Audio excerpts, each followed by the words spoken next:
What up, everybody? It's me, Blake3one6, here to show you guys my top 10 games of the year of 2015. Now, in my opinion, 2015 was a great year for gaming. Reason being, I play on all platforms. I play on the Wii U, the Xbox One, as well as the PlayStation 4. So if one system has a dry spell, I just go on to the other system that might have a game being released that I want to play. So I never really have too many dry spots throughout the year, being that I play on all platforms. Now, before I get onto this list only consists of games, one, that I like, two, that I actually played. So if you see a game on here, or if you don't see a game on here, it's probably because I didn't get around to playing it just yet, which is why it's not going to be on my list of the top 10 games of 2015. Now, enough talking. This was a really hard decision. Every year I usually do top 5, but I had to make it 10 because this year, like I said, I personally played a lot of great games. So on to the top 10 games of 2015. Now, the first game at number 10 I'm going to show you guys is a multiplat, and was actually released in 2014, but then it was released in 2015 on the Xbox One and the PlayStation 4, and number 10 is Deadpool for the Xbox One. Me personally, I really enjoyed this game. No, the review sites such as IGN and GameSpot, they didn't give it a 9.0. They didn't give it an 8. They might have gave it around 7.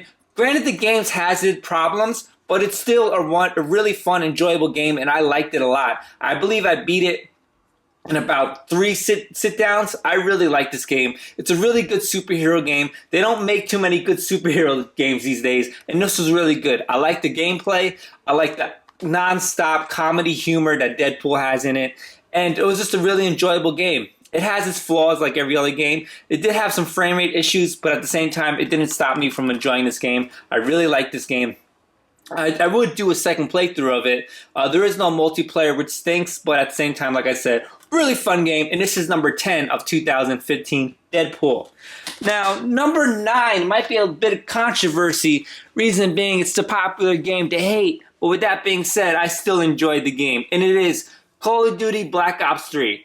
Black Ops 3 was a really good game. It was a game that a lot of Call of Duty haters actually enjoyed this year. A lot of people swore up and down that they would never play another Call of Duty game, but guess what? A lot of people went out and they bought Black Ops 3. Now, the campaign, I personally liked it. A lot of people didn't because the story was kind of all over the place, but I still thought it was a good action gameplay, your typical Call of Duty campaign. But the multiplayer was really good. They had some new additions, being able to run them on walls and a little bit of jetpack. They pretty much took all the elements from all the other great first-person shooters and they kind of added it into this one. It was a really good game. I enjoy it. I enjoy the multiplayer. I enjoy the campaign. Zombies is pretty cool. I liked it. It's not too high on the list, but it's on the list. It's number 9 for 2015. Now, another game. Now, a lot of people might be a bit mad about this one because it may be a little low on some people's list, but I feel it's just right on my list. And number 8 is Batman Arkham Knight. Now, this game looks beautiful. It's your typical Batman Origins gameplay, but honestly, I don't know, it's just something about it, like, I don't know, was it too much Batmobile? I don't know. It was a good game. I definitely want to go back and play it some more. But it had a really great feel, but it got boring and died down really fast. It's another superhero game, but I actually had more fun playing Deadpool. But I'm not going to put Deadpool over this because obviously overall Deadpool is not a better game. It has its flaws, like I said. But Batman Arkham Knight, I mean, it kind of downgraded a little as far as no multiplayer when Origins. I think the previous Batman Origins had a multiplayer. Granted, this game doesn't need multiplayer. I don't know, like, I think if you add multiplayer in a previous game, it should always be in the next game going forward. It was a good game. It's your Batman game, looks beautiful, great story. You're kicking ass all the time. But I don't know, it got boring kind of quick, which is why it's number 8 on my top 10 games of 2015. Now, another game that may be a little low for some people, but this is number 7 at a count on my list, and it is Metal Gear Solid 5, The Phantom Pain. Now, when everyone first played this game, including myself, they were like, man, this is game of the year. What an awesome game it was. But eventually, it got really repetitive. And there's a point, my personal experience with it was, where is the story? I was playing hours and hours of this game, and I just wanted a little bit of story to keep me interested. And the funny thing is, with all Metal Gear Solid games, there's always story. Sometimes there's even too much story where you're just watching story more than playing the game. And this game was the exact opposite. The missions were just a little bit too repetitive, with not much story involved. And I personally really loved the story. The first hour of this game, my opinion, was fucking awesome. It was the best intro, in my opinion, next to The Last of Us. It was that good, that first hour, in my opinion. I really liked the game. But yeah, it's kind of low on my list. I thought it would at least make top 5, but with all the other great releases this year, it's number 7. Metal Gear Solid, Phantom Pain, Metal Gear Solid 5, yeah. Now, number 6 on my list. This game was kind of surprising because I wasn't expecting too much with this game. But enjoyably for me, it was a lot of fun. And here comes the hate. Number 6 is Splatoon for the Wii U. Now, this was a really great game. I'm going to be honest with you. It's a Nintendo... the campaign is like a Nintendo 3D platformer. And if you know any Nintendo 3D platformers, such as any Mario game, they're freaking awesome. And this was just as good as those Mario games. So the fact that how you can use your guns to squirt ink on the walls and climb up the walls, it made you think a little. The boss battles were really unique, and they were really different. It was a really fun campaign. It was 3D Nintendo platformer. You can't go wrong with that. And the multiplayer was addictingly fun as well. The only downfall, there was no voice chat. If this game had voice chat, because it was really mainly team-based online multiplayer, it would have been even better, which is why it's at number 6. If it had voice chat, it would probably have been higher.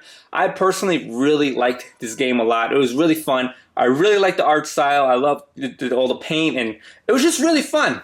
And honestly, excuse me, I'm not too cool to have fun playing Splatoon. So this is number 6. Now, on to the top 5, where things get really crazy. Like, you just seen Batman Arkham Knight, you just seen Metal Gear Solid 5 drop down already. Like, they're already out. So what could be in my top 5? Here comes the controversy. I made all videos on these games, by the way. Number 5, top 5 games of 2015 is NBA 2K16. I made a video saying that this game could be Game of the Year, and damn, this is the best basketball game I've ever played. The My Player Story Mode is featured by Spike Lee, and he did a great job. It's literally a campaign in this game where you can start off playing in high school, you're working your way, getting recruited into college, and then you start playing in the NBA, and there's a whole storyline, kind of like the He Got Game movie in this game. It's a really fun storyline. It's actually a pretty much very realistic storyline which goes on with these players these days.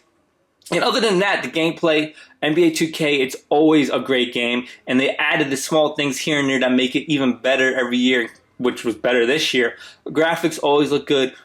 Definitely one of the best sports games I've ever played. Definitely the best basketball game I've ever played. And that's why it's number 5. Now, number 4. This may be a little low for people as well, even though it's number 4. But I feel it fits just right for me. And it is Bloodborne. Now, Bloodborne is a game that I beat, as I say that very proudly. But to me, this game, in my opinion, can't be a Game of the Year. A Game of the Year, in my opinion, has to have multiple aspects, such as great game, system seller, you know, it's appealable for like the masses. Like anyone can enjoy it. And unfortunately, this game's not. This is gonna piss a lot of people off. You can't tell someone to buy this game. You can't tell someone to buy a PlayStation 4 just for this game because they may hate it and then they may hate you. They feel like they wasted their money.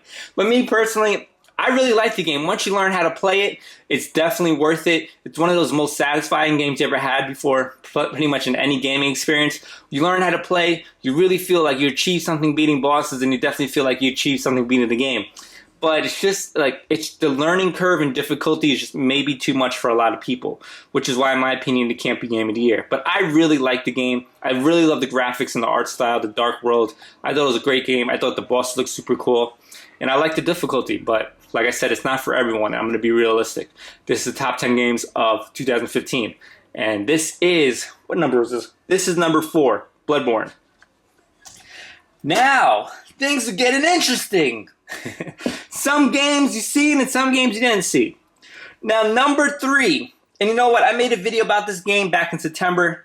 People thought I was crazy, but then it was nominated for Game of the Year. And I know what I'm talking about, like I say in all my videos. Super Mario Maker for the Wii U. This is a great game. This game, by far, has some of the most replay value in any game to be released in quite some time. I mean, it's endless. You can make your levels. You can play other people's levels. You can play all your friends' levels, and it's just endless endless opportunities. You can make any type of level you want from different Mario worlds, such as 3, Super Mario, Mario 1, the new Super Marios. It's just endless gameplay here. There's already like a million boards already online that you can constantly play. I mean, who doesn't like a Super Mario game? And who never wanted to be able to make your own game? I mean, if you didn't want to make your own game and you just love playing Super Mario, yo, there's a million levels for you to play right now. This is a great game, and that's why it's number 3 on my top 10 2015 games of the year. Now, number 2. I'm going to say this might be a little interesting because number 2 is Halo 5. Now, I'm going to stand by the statement that I made when I did a video on this game. Halo 5 is the best next-gen game out right now. It gives you the competitive feeling of Halo 3 with the multiplayer. 4-player co-op online is amazing like any other Halo. It's a great game. It is a system seller. If you want an Xbox One, you like Halo, you buy this game. It's better than Halo 4. I mean, it's better in every other way. It's a great game. But why is it number 2? Because obviously there's a game better than this. But that's not game of the that's game of the generation. But this game, awesome game. If you like people who hate on Halo, they like it now because of this. It gives you the competitive feel of Halo 3, like I said, also multiplayer, and great 4-player co-op. It's a great game, plain and simple. Now, the number 1 game of 2015, drum roll please, and it is Rise of the Tomb Raider. Man, let me tell you now, this game was good as hell. Like, I honestly didn't believe that this would be better than the Tomb Raider, the reboot. But man, this game is so friggin' amazing. I beat this game in like 4 or 5 sit downs. I could not stop playing. I remember I played like 2 days in a row, 6 hours each day. It was just that good of a game. It's beautiful, best looking game out right now in any system. A really good story, non-stop action. It's not linear like people think. Yes, there's certain paths you can go within the gameplay, but it is an open world game and you can do side missions and side quests. Unfortunately, it doesn't have a multiplayer.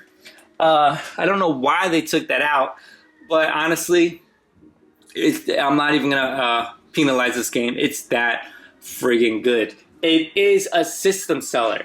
Yes, you should buy an Xbox One for this game alone.